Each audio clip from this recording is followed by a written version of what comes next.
Hola, yo soy Natalie Solís y esta es la práctica 10, motores DC. El motor DC también se le denomina motor de corriente continua, el cual es una máquina que transforma energía eléctrica en mecánica mediante un movimiento rotatorio provocado por la acción de un campo magnético. Este tipo de motores se compone de dos partes, un estator, que brinda un soporte mecánico y posee los polos de la máquina, que puede ser imanes permanentes, y un rotor, que generalmente tiene forma cilíndrica, suele ser devanado, es decir, formado por un hilo conductor enrollado sobre un núcleo que utiliza inducción electromagnética para producir variaciones de corriente, y además es alimentado con corriente directa a través de un colector formado por delgas. Estas a su vez se encuentran en contacto alternante con las escobillas. El funcionamiento del motor se basa en una espira conductora inmersa en un campo magnético a la que se le aplica una diferencia de potencial en sus extremos y a través de la misma circula corriente. Este experimenta una fuerza magnética descrita por la ley de Lorentz.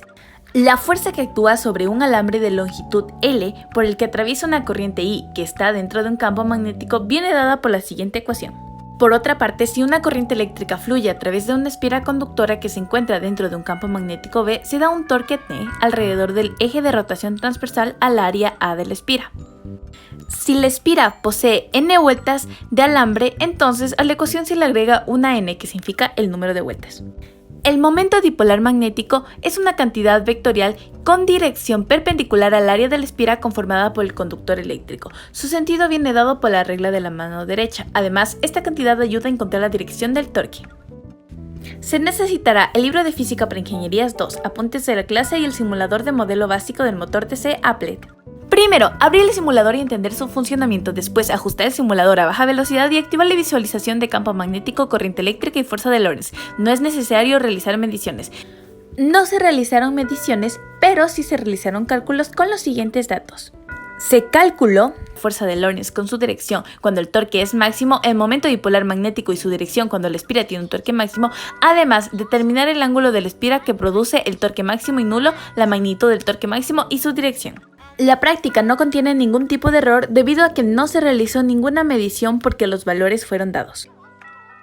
Se analizó la fuerza de Lorentz, momento dipolar magnético y el torque de una espira mediante el simulador Applet que permitió entender el funcionamiento de motores DC. Se determinó que el torque máximo y mínimo de las espiras se producen cuando los ángulos de inclinación de las espiras medidos desde un eje perpendicular al campo magnético son 90 y 0 grados correspondientemente.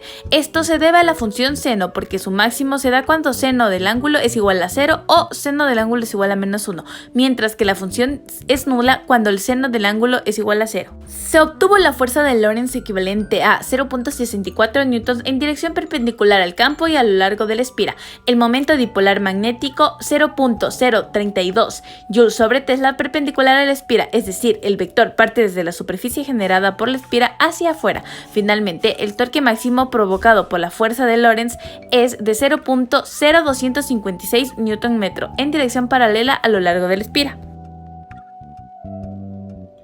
Muchas gracias por ver y esto fue todo por Física 2.